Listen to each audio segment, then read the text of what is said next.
राधे राधे दोस्तों, कैसे हैं आप। आई होप कि आप अच्छे होंगे।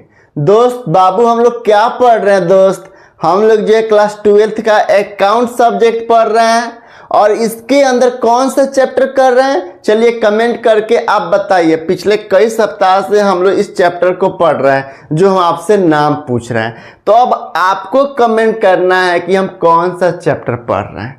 ठीक है, चैप्टर के नाम नहीं बताएंगे। चलिए हम लोग जो भी क्वेश्चन कर रहे हैं बाबू कौन से बुक से कर रहे हैं, एनसीईआरटी बुक से। और एनसीईआरटी बुक के अंदर हम लोग 24 तक क्वेश्चन जो है ना कंप्लीट कर चुके हैं। अगर आप डेली प्रैक्टिस कर रहे हैं, डेली बना रहे हैं, तो 24 तक क्वेश्चन में यानी 1 से लेकर 24 तक क्वेश्चन में क्या कोई दिक्कत आया है, समझ में नहीं आया हो या लग रहा हो सर हम यहाँ फंस रहे हैं, तो आप कमेंट कर सकते हो। वैसे मेरा सारे के सारे 1 से लेकर 24 तक तो वीडियो अपलोडेड है, एक बार आप वीडियो जरूर देखिए और अपने जो जहां भी डाउट हो रहा है, हमको लग रहा है जैसे आपको लग रहा हो कि यहाँ पे मुझे थोड़ा सा, तो एक बार वीडियो देख लीजिए, क्लियर हो जाएगा। ठीक है, तो कुछ नहीं है क्वेश्चन, अगर आपका कंसेप्ट बिल्ट है ना बाबू, तो आप कोई सा ही बुक उठा लीजिए, चाहे वो टीएस अग्रवाल हो, डीके गोयल हो, एनसीईआरटी बुक हो। हाँ, हम हमेशा कहते हैं आपसे कि लैंग्वेज समझने में, लैंग्वेज को पढ़ने में थोड़ा सा तकलीफ आएगी, थोड़ा सा समझने में थोड़ा सा दिक्कत महसूस होगा, लेकिन क्वेश्चन इजिली बन जाएगा, क्वेश्चन बनाने में कोई दिक्कत नहीं आएगी। ठीक है, तो चलिए सीधे मुद्दे पर चलते हैं, एक बार क्वेश्चन को रीड करते हैं। क्वेश्चन नंबर है 25 और क्वेश्चन नंबर 25 जो है ना एक बहुत ही इंपॉर्टेंट क्वेश्चन है, तो आप वीवीआई भी लगा सकते हैं, क्योंकि इस टाइप का क्वेश्चन जो है ना एग्जाम में पूछने का चांसेस रहता है। ये नहीं पूछेगा इससे रिलेटेड कुछ और दे देगा, या हो सकता है कि यही क्वेश्चन दे दे, हो सकता है क्वेश्चन यही दे दे, लेकिन जो फिगर होता है ना, जो नंबर अंक होता है ऊपर नीचे कर दे, तो घबराने की जरूरत नहीं है। एक बार क्वेश्चन को रीड करेंगे और क्वेश्चन एक्चुअली में क्या कह रहा है हमने बोर्ड पे इधर चिपका दिए हैं, बना दिए हैं। एक बार इससे समझेंगे, क्वेश्चन पहले रीड करेंगे, फिर इसको समझेंगे और क्वेश्चन को सोल्व करने का पूरा प्रयास करेंगे। तो आइए एक बार क्वेश्चन को रीड करते हैं। 25 नंबर क्वेश्चन क्या कह रहा है, ध्यान से सुनिएगा। कह रहा है कि P Q and R where partner in a firm sharing profit in the ratio जो दिया है 1:1:2 दिया है। On 31 March 2025 their balance sheet show a credit balance of 9,000 in the profit and loss account and a workman compensation fund of ₹64,000 from 1 April 2025 they decide to share profit in the ratio 2:1 दिया है। ठीक है, 2:1। Okay, for this purpose के it was agreed that कि a adjustment में दिया है goodwill of the firm was value 4 lakh रुपया, a claim and work account of workman compensation of ₹30,000 was admit. ठीक है, pass necessary journal entry on reconstitution of the firm. कुछ नहीं है बाबू, क्या है क्वेश्चन में, कुछ नहीं है। एक बार समझते हैं बोर्ड पे, उस भाई क्वेश्चन रीड किए हैं, कितना लोगों को समझ में नहीं आया होगा कि सर क्या क्या पढ़ दिए। एक बार आप आराम से घर पे क्वेश्चन को रीड कीजिएगा। चलिए एक बार हम क्वेश्चन को यहाँ पे जो बोर्ड पे बनाया ना इससे समझते हैं। कह रहा है कि भैया एक फॉर्म है, और फॉर्म क्या चीज का है आई डोंट नो, मुझे दबाव मत बनाइए बाबू, फॉर्म क्या चीज का है, किसी भी चीज का फॉर्म है। ठीक है, मतलब फॉर्म का मतलब ये बिजनेस है, और बिजनेस के अंदर बाबू 3 पार्टनर है, एक तो पी भैया है, दूसरा क्यू भैया और तीसरा आर भैया है।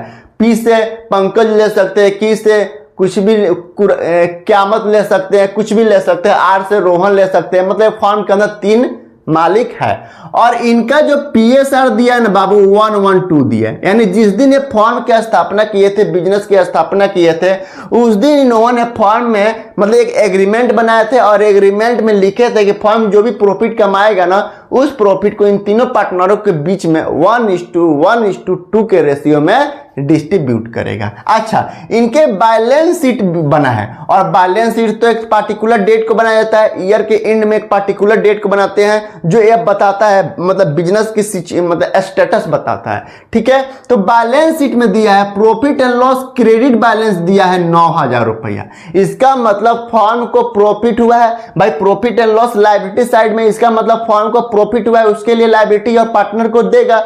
तो 9,000 का प्रॉफिट एंड लॉस अकाउंट में दिया है, 9,000 का फिगर, और एक वर्कमैन कंपनसेशन फंड के नाम पे 64,000 रुपया है। फंड पता है ना, वर्कमैन कंपनसेशन फंड क्या होता है, क्या होता है जब बड़ा कंपनी होता है ना, बड़ा बिजनेस होता है ना, तो वह क्या करता है, उनके यहाँ मशीन चलता है, तो उनके यहाँ मशीन चलता है तो उनके यहाँ स्टाफ भी काम करता है। तो मान लीजिए कोई स्टाफ किसी दिन तबीयत खराब हो गया या हाथ कट गया या किसी तरह कोई मतलब हार्म हो गया, नुकसान पहुंच गया, तो भाई एकदम से पैसा मालिक के पास थोड़े ना रहता है। तो क्या करता है मालिक, क्या करता है ना, अपने अकाउंटेंट को एक राय दे देता है कि भैया देखिए ऐसा है कि फर्म जो भी प्रॉफिट कमा रहा है ना, प्रॉफिट जो भी कमा रहा है उस प्रॉफिट में से कुछ मनी जो है ना निकाल के एक गुल्लक बनाइए। गुल्लक बनाए हम, गुल्लक, एक गुल्लक बनाइए और इस गुल्लक में इसको नाम दे दीजिए वर्कमैन कंपनसेशन फंड, और इसमें 50,000, 10,000, 20,000 जो इच्छा करे वो डाल दीजिए। इससे क्या होगा ना कि है ये प्रॉफिट का पार्ट। मान लीजिए किसी वर्कर का हाथ, मान लीजिए ये वर्कर है, इसका तबीयत खराब हो गया और मालिक है नहीं, पैसा देना है, तो इस गुल्लक में से दिया जाएगा क्योंकि उसके नाम से एक फंड बना है, उसके नाम से क्या होना है, बना है। जैसे बाबूजी लोग क्या करते हैं, जो घर के सीनियर होते हैं वो क्या करते हैं, वो जब उनके यहाँ बेटी होती है ना या बच्चों के बेस्ट एजुकेशन के लिए क्या करते हैं, अपने इनकम में से जो भी पैसा कमाते हैं उस पैसे में से क्या करते हैं, कुछ पैसा जो है ना निकाल के एक अलग अकाउंट में जमा कर लेते हैं, ताकि बच्चा जब बड़ा हो जाएगा वो पढ़ेगा या बेटी की शादी होगी तो पढ़ेगी, शादी होगी तो उस समय जब पैसे की जरूरत आएगा कहाँ से आएगा, तो इस गुल्लक को फोड़कर जो गुल्लक बनाया गया, जो अकाउंट में जमा किया गया, उस गुल्लक से निकाल के उससे वह काम किया जाएगा। उसी तरह फर्म क्या करता है, जब अच्छा खासा प्रॉफिट होता है ना तो प्रॉफिट में से कुछ पैसा निकाल के एक अलग अलग गुल्लक बनाता है, या कुछ भी बना लीजिए, एक अलग अलग तिजोरी बनाता है और उस तिजोरी में अलग अलग नाम से रखता है। तो यहाँ पे बिजनेस जो है ना वर्करों के नाम से गुल्लक बना दिया है 64,000 रुपया का, कि वर्कर को किसी तरह कोई दिक्कत होगा ना तो इस गुल्लक में से पैसा दिया जाएगा। अब आप कहोगे सर मान लीजिए वर्कर 64,000 रुपये गुल्लक में है और किसी ने वर्कर ने कहा कि भैया हमको 80,000 रुपये चाहिए, तो ठीक है 64,000 रुपये गुल्लक फोड़ के 64,000 रुपये दे देंगे, बाकी जो अमाउंट बच जाएगा 80,000 में से भाई वो खर्चा है फर्म के लिए, तो फर्म अपने तरफ से देगा। अगर गुल्लक नहीं बनता ना तो भाई पूरा पैसा वर्कर को खर्चा में दिखाया जाता है, लेकिन गुल्लक है तो गुल्लक से बुझाता नहीं है, पता नहीं चलता। मान लीजिए आप लेके जाते हैं, आप एग्जाम हॉल में जब बैठते हैं तो क्या होता है, आप एक पेन से भी काम चल जाएगा, लेकिन स्टॉक में 2 या 3 पेन लेके जाते हैं कि नहीं लेके जाते हैं ना, किसी तरह का और कोई पेन नहीं चलेगा, तो जो हम अलग से एक्स्ट्रा पेन रखे हैं ना, कलम रखे हैं ना, उससे काम चलाएंगे। ठीक है, नहीं हुआ यूज, हमारे पास सेव रह गया। उसी तरह फर्म को जब प्रॉफिट होता है ना तो प्रॉफिट में कुछ पैसा निकाल के अलग अलग गुल्लक में जमा करता है। ठीक है, जिस काम के लिए निकाला गया वह काम अगर नहीं हुआ तो भाई प्रॉफिट का ही पार्ट है, तो तोड़ेंगे और पार्टनर को दे देंगे। ठीक है, इसको मिटाएं, ठीक है, इसको मिटाते हैं। तो वर्कमैन कंपनसेशन फंड के नाम पे 64,000 रुपया फर्म ने इकट्ठा किया है। उसके बाद यही पार्टनर आगे चल के, जो PQR है ना, यही पार्टनर आगे चल के इन्होंने अपना रेशियो चेंज कर लिया और 2:1 कर लिया। पहले 1:2 था और 2:1 कर लिया। तो कोई बात नहीं, हम सबसे पहले सैक्रिफाइसिंग रेशियो निकालना सीखेंगे। और दूसरा अब देखिए एडजस्टमेंट में क्या दिया है, एडजस्टमेंट में दिया है गुडविल ऑफ द फर्म दिया 4 लाख रुपये। यानी गुडविल, अब बताए थे ना गुडविल 2 तरह का होता है, एग्जिस्टिंग गुडविल, दूसरा नॉन एग्जिस्टिंग गुडविल। तो नॉन एग्जिस्टिंग गुडविल का अमाउंट दिया है 4 लाख रुपया, तो क्या करेंगे, इसका भी एडजस्टमेंट करेंगे, क्या वही गेनिंग टू सैक्रिफाइसिंग। अच्छा, दूसरा एडजस्टमेंट है क्लेम वर्कमैन कंपनसेशन 30,000। किसी वर्कर ने भाई वर्करों के नाम पे 64,000 रुपये गुल्लक में पड़ा हुआ है, अब कोई वर्कर जो है ना 30,000 रुपया क्लेम किया है कि भैया हमको 30,000 रुपये चाहिए और कह रहा है कि जनरल एंट्री पास कीजिए। तो कुछ नहीं है, सबसे पहले क्या करेंगे, सबसे पहले सैक्रिफाइसिंग रेशियो निकालेंगे। तो निकालें सैक्रिफाइसिंग रेशियो, यहाँ पे सैक्रिफाइसिंग रेशियो बराबर क्या होता है, old ratio minus new ratio, ये होता है ना बाबू। तो पी का निकालिए, पी का ओल्ड रेशियो क्या है बाबू 1/4 है, और न्यू रेशियो क्या है बाबू 2/2, 2 4 1 5 है, यही है ना बाबू। 1/4, 1 2 2 4, 2 2 4 1 5, तो कोई दिक्कत नहीं। 4 और 5 का एलसीएम क्या होता है 20 होता है, 4 5 20, 5 मरता है, 5 माइनस 5 चौका 20, 4 मरता में 4 दूनी 8, यानी 5 चौका 4 4 दूनी 8, यानी -3/20 हो गया। और निगेटिव आ रहा है, इसका मतलब ये भाई साहब गेन कर रहा है, पी जो है। क्यू का निकालिए, क्यू का ओल्ड रेशियो क्या है 1/4 और न्यू रेशियो क्या है 2/2 2 4 1 5 है, तो कॉमन ले लीजिए 20 हो जाएगा, 4 5 20, 5 माइनस 5 चौका 20, 4 मर्द में 5 4 मर्द में 4 दूनी 8, यानी -3/20 आ रहा है। इसका भी -3/20 आ रहा है और माइनस में आ रहा है, इसका मतलब ये भी भाई साहब गेन कर रहा है। कौन, क्यू। आर का निकालिए, आर का ओल्ड रेशियो क्या है बाबू 2/4 है और न्यू रेशियो क्या है 1/5 है, ठीक है, कॉमन ले लीजिए 20, एलसीएम निकाल दीजिए, 4 5 20, 5 मर्त में, 5 दूनी 10 में, 5 चौके 20, 4 मर्त में तो 4, यानी 6/20 आ रहा है। और ये पॉजिटिव में आ रहा है, इसका मतलब है भाई साहब सेक्रीफाइस कर रहे हैं। अब दिया है गुड, सबसे पहले क्या करेंगे, प्रॉफिट जो बैलेंस शीट के अंदर अनडिस्ट्रीब्यूटेड प्रॉफिट होता है या फ्री रिजर्व जिसके अंदर प्रॉफिट एंड लॉस अकाउंट आ जाता है, क्रेडिट बैलेंस है तो workman compensation fund, investment fluctuation fund या कंटीजेंसी रिजर्व, ये सब क्या है, ये फ्री रिजर्व होता है, अनडिस्ट्रीब्यूटेड प्रॉफिट होता है, प्रॉफिट का ही पार्ट होता है जिसमें जिसको तोड़कर हम अलग अलग गुल्लक बनाते हैं। तो अगर उसके बारे में कोई एडजस्टमेंट नहीं दिया है तो उसको क्या करेंगे, उसको हम तोड़ेंगे और तोड़ को हम पार्टनर के बीच में बांट देंगे। तो प्रॉफिट एंड लॉस अकाउंट के बारे में एडजस्टमेंट में कुछ दिया है, कुछ नहीं दिया है। और प्रॉफिट एंड लॉस अकाउंट 9,000 रुपए है, तो जब पार्टनर पीएसआर चेंज करे या कोई नया पार्टनर फर्म के अंदर इंटर करता है या कोई पार्टनर रिटायर करता है या डेथ करता है तो उस केस में अगर profit and loss credit balance है तो उसको तोड़ देते हैं और पार्टनर के बीच में बांट देते हैं। तो पहला स्टेप तो हम सैक्रिफाइसिंग रेशियो निकाल लिए। दूसरा काम करेंगे, इस प्रॉफिट एंड लॉस लायबिलिटी का मतलब क्या होता है, क्रेडिट, और हटाने के लिए क्या करेंगे, कोई भी चीज क्रेडिट है उसको हटाने के लिए क्या करेंगे, डेबिट कर देंगे। तो प्रॉफिट एंड लॉस अकाउंट को क्या कर देंगे, डेबिट कर देंगे। और ओल्ड पार्टनर को, 3 पार्टनर है ना, तो 2P कैपिटल अकाउंट कर देंगे, 2Q capital account, 2R capital account कर देंगे। दूसरा काम एक कर दें, कितना बाबू, 9,000 का है ना प्रॉफिट एंड लॉस अकाउंट। अब इस 9,000 को ओल्ड रेशियो हमें हमेशा करेंगे, यानी 1:1:2 के रेशियो में इन तीनों पार्टनर को बांट देंगे। तो पता ना मेरा कैलकुलेटर कहाँ चला गया है, तो हम मोबाइल से ही कर लेते हैं, ठीक है, ओके। इसको करें, कहाँ है कैलकुलेटर, ये रहा, कैलकुलेटर मिल गया। अब करते हैं 9,000 के जो अमाउंट है ना, 9,000 को 1/4 करते, 1/4 इक्वल टू 2500 रुपया, 2250 आ रहा है। एक बार कैलकुलेट करके देख लेते हैं, 9,000 का 1/2 इक्वल टू 2250 रुपये पी भाई साहब को दे देंगे, 2250 क्यू भाई साहब को दे देंगे, और 9,000 का 2/4 इक्वल टू 4500 रुपया इस आर भैया को दे देंगे। तो कोई दिक्कत नहीं है, दे दिए 4500 प्लस 2250 प्लस 2250 आ गया 9,000 रुपया, ठीक है। तो कोई दिक्कत नहीं है। तो सबसे पहले अगर बैलेंस हमेशा देखिएगा कि अगर पार्टनर पीएसआर चेंज करे या कोई नया पार्टनर फर्म के अंदर इंटर करे या कोई पार्टनर रिटायर कर जाए या किसी पार्टनर की डेथ हो जाए, और उस केस में अगर profit and loss credit balance दिया है तो हमेशा उस प्रॉफिट एंड लॉस को डेबिट कर देंगे और पार्टनर के बीच में बांट देंगे ओल्ड रेशियो में। अगर यही प्रॉफिट एंड लॉस अगर डेबिट बैलेंस होता ना, तो इसका मतलब फर्म को नुकसान हुआ है तो पार्टनर से लेंगे, तो हम डेबिट है तो भाई एसेट है तो डेबिट है तो क्रेडिट कर देंगे to profit and loss account, और पार्टनर कैपिटल अकाउंट डेबिट कर देंगे। दूसरा दिया है वर्कमैन कंपनसेशन फंड 64,000 है। तो सबसे पहले हम क्या करते हैं, एक गुल्लक को फोड़ दिया, प्रॉफिट एंड लॉस, ये भी गुल्लक है वर्कमैन कंपनसेशन फंड, तो गुल्लक को हमेशा उठाइए और धराम से फोड़ दीजिए। गुल्लक में क्या क्या आ जाएगा, प्रॉफिट एंड लॉस अकाउंट गुल्लक है, वर्कमैन कंपनसेशन फंड गुल्लक है, जनरल रिजर्व गुल्लक है, कंटीजेंसी रिजर्व गुल्लक है। ये सब क्या होता है, गुल्लक होता है, प्रॉफिट में से कुछ पैसा निकाल कर अलग अलग गुल्लक बनाया गया है। तो जब भी पार्टनर पीएसआर चेंज करें, गुल्लक को उठाइए और धराम से फोड़ दीजिए। तो फोड़ेंगे तो क्या होगा भाई, वर्कमैन कंपनसेशन फंड क्रेडिट है तो इसको करेंगे। तीसरा काम क्या करेंगे, डेबिट कर देंगे, workman compensation CUMPNSATI workman compensation fund account क्या कर देंगे बाबू, डेबिट कर देंगे। कितना, 64,000 रुपये से, ठीक है, डेबिट कर दिए। लेकिन अगर एडजस्टमेंट में कुछ नहीं दिया हो तो इस वर्कमैन कंपनसेशन फंड को हमेशा पार्टनर के बीच में बांट देंगे ओल्ड रेशियो में, जैसे प्रॉफिट एंड लॉस अकाउंट को बांटे हैं।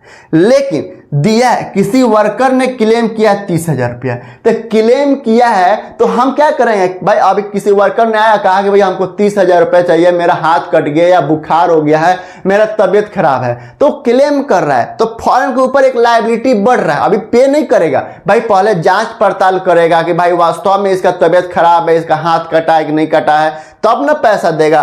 तो मतलब क्लेम किया है, एक तो बर्डन बढ़ रहा है, यानी लायबिलिटी बढ़ रहा है फर्म के ऊपर, तो लायबिलिटी बढ़ता है तो क्या करते हैं, क्रेडिट करते हैं। तो 2 कर देंगे, 2 क्लेम वर्कमैन कंपनसेशन, COMPENSATION अभी क्लेम किया है ना भैया, अभी हम जांच पड़ताल करेंगे। एक लायबिलिटी बढ़ गया कि भाई 30,000 हमको पेमेंट करना है, अभी पेमेंट किए नहीं है भाई, फॉर्म को पेमेंट करना है तो फॉर्म के ऊपर लायबिलिटी बढ़ रहा है ना, तो टू एक लायबिलिटी बढ़ता है तो क्रिएट कर देते हैं। और हमेशा याद रखिएगा बाबू एक चीज, हमेशा गठरी बांध लीजिए कि वर्कमैन कंपनसेशन क्लेम जो है ना, जब हम रिवाइज बैलेंस शीट बनाएंगे, मान लीजिए PSR चेंज हुआ है 1/4/25 को, तो 31/3/26 को बैलेंस शीट बनाएंगे। तो रिवाइज बैलेंस शीट बनाते हैं ना, तो उसमें हम हमेशा लायबिलिटी साइड में ये जो वर्कर क्लेम करता है ना जितना रुपया उतना रुपया हम दिखाते हैं। अब देखिए 64,000 में से तो 30,000 रुपया क्लेम कर लिया, तो बच कितना गया, 64,000 में से 30,000 रुपया निकल गया, 34,000 रुपया बच गया। अभी भी गुल्लक में 34,000 रुपया बचा है, तो अब क्या करेंगे, इस गुल्लक के अमाउंट को पार्टनर के बीच में बांट देंगे। तो 2P कैपिटल अकाउंट कर देंगे, 2Q कैपिटल अकाउंट कर देंगे, 2R कैपिटल अकाउंट कर दें। कितना बाबू, तो 64,000 में से 30,000 रुपये किसी ने क्लेम किया, जांच पड़ताल करके उसको पैसा देंगे, लेकिन अभी लायबिलिटी है, क्लेम है, तो बच गए 34,000 रुपया। तो इस 34,000 रुपया को जो गुल्लक में एक्स्ट्रा पैसा बचा है तो 1:2 के रेशियो में बांट देंगे, 1:4, 1/2 1/4 1/4 और 2/4 के रेशियो में पार्टनर के बीच में क्या करेंगे, डिस्ट्रीब्यूट कर देंगे। तो चलिए कर देते हैं इसको। तो 34,000 पहले देख लेते हैं, 64,000 माइनस 30,000, 34,000। अब इस 34,000 के फिगर को कर देंगे 1/2 यानी 8,500 रुपया अभी भी जो गुल्लक में पड़ा है, 8,585 रुपया जो गुल्लक में पड़ा है, 34,000 का 1/2 1/4 यानी 8500 रुपये P को देंगे, Q को भी 8500 रुपया देंगे, और R को 34,000 रुपया बचा है ना, 34,000 का 2/4 इक्वल टू 17,000 रुपया CQ को देंगे। हो गया भाई, हमारा गुल्लक में पड़ा है 64,000 रुपया, किसी ने क्लेम किया 30,000 रुपया, तो अभी भी 34,000 रुपया एक्स्ट्रा गुल्लक में है और गुल्लक को फोड़ दिए हैं। तो उस गुल्लक के अमाउंट को, जो एक्स्ट्रा अमाउंट है, उसको हम क्या करेंगे, अभी भाई पार्टनर के कैपिटल अकाउंट में ट्रांसफर कर देंगे ओल्ड रेशियो में। अब ये 30,000 रुपया अभी दिए हैं क्या, अभी तब लायबिलिटी बर्डन है ना, पे नहीं किया है ना,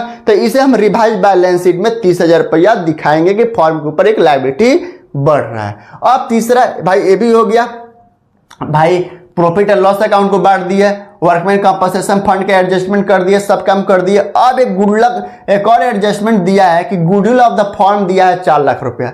तो जब भी हम आपको बताए थे, रुकिए, जब भी हम आपको बताया था कि गुडविल अगर नॉन एग्जिस्टिंग गुडविल होता है ना, तो उसका ट्रीटमेंट क्या करते हैं बाबू, गेनिंग टू सैक्रिफाइसिंग। और गेन कौन कर रहा है, तो P और Q गेन कर रहा है, तो हम क्या करेंगे, P का कैपिटल अकाउंट डेबिट कर देंगे, गेनिंग टू सैक्रिफाइसिंग, तो P capital account debit, Q capital account debit to gaining to sacrificing कौन कर रहा है, R कर रहा है, तो R कैपिटल अकाउंट कर देंगे। कितना बाबू, इस 4 लाख रुपया को, 4 लाख रुपया का यहां पे दिया है, 4 लाख को गेन दिया है 3/20 3/20, तो निकाल देते हैं 4 लाख का। रुकिए, पता ना कैलकुलेटर कहाँ रखा गया है आज। 4 लाख का 3/20 इक्वल टू 60,000 रुपया P से लेंगे, 60,000 रुपया Q से लेंगे, और 1,20,000 रुपया R को दे दिया जाएगा। क्योंकि देखिए 4 लाख रुपया है, गुडविल का अमाउंट 4 लाख रुपया है, 4 लाख का 6/20 सैक्रिफाइस, 6/20 यानी 1,20,000 रुपया। तो क्या है, कुछ नहीं है बाबू, कुछ नहीं है। अब कह रहे हैं जर्नल एंट्री पास करने के लिए, तो हमने क्या किया, जर्नल एंट्री बनाया तो है लेकिन फॉर्मेट में नहीं बनाया है। और जर्नल एंट्री का फॉर्मेट क्या होता है, तो एक तो यहाँ लिख दीजिएगा डेट में क्या कर दीजिएगा 1 2 3 ऐसे नंबर दे दीजिएगा, दूसरा पार्टिकुलर से कलम, तीसरा लेजर फोलियो, चौथा डेबिट अमाउंट, पांचवा क्रेडिट अमाउंट, और टोटल यहाँ पे नीचे लिख के इसको कास्टिंग कर दीजिएगा। क्या है क्वेश्चन में, कोई दम नहीं है बाबू, बहुत ही इजी क्वेश्चन है, और मुझे पूरा भरोसा है कि आपको यह क्वेश्चन समझ में आया होगा। फिर भी यदि कहीं किसी तरह का कोई डाउट रह गया हो तो एक बार आप कमेंट जरूर कीजिएगा, हम कोशिश करेंगे उस जो कमेंट कीजिएगा वहां पे एक बार और हम आपका डाउट क्लियर करें। सिंपल से बात है भाई, सबसे पहले पार्टनर पीएसआर चेंज करेगा ना तो जितना ये फ्री रिजर्व है या अनडिस्ट्रीब्यूटेड प्रॉफिट है उसको हम तोड़ देंगे। तो जैसे दो है, एक प्रॉफिट एंड लॉस अकाउंट था, एक वर्कमैन कंपनसेशन फंड था, दोनों लायबिलिटी है साइड में दिया, इसका मतलब क्रेडिट, तो दोनों के डेबिट कर दिए, प्रॉफिट एंड लॉस अकाउंट को भी और वर्कमैन कंपनसेशन फंड को भी। वर्कमैन कंपनसेशन फंड और प्रॉफिट एंड लॉस अकाउंट दोनों पार्टनर को बीच में बांट देंगे। तो प्रॉफिट एंड लॉस अकाउंट को तो बांट दिया, लेकिन वर्कमैन कंपनसेशन फंड को क्या किया है बाबू, रुकिए, वर्कमैन कंपनसेशन फंड को क्या किए हैं भाई, उसका एक एडजस्टमेंट दिया था, एडजस्टमेंट दिखा के उसके बाद बांटे हैं। और नॉन एग्जिस्टिंग गुडविल का ट्रीटमेंट तो आपको पहले से पता ही है। ठीक है, चलिए, जय हिंद, राधे राधे, फिर मिलते हैं नेक्स्ट क्वेश्चन के साथ। ठीक है, चलिए बाय।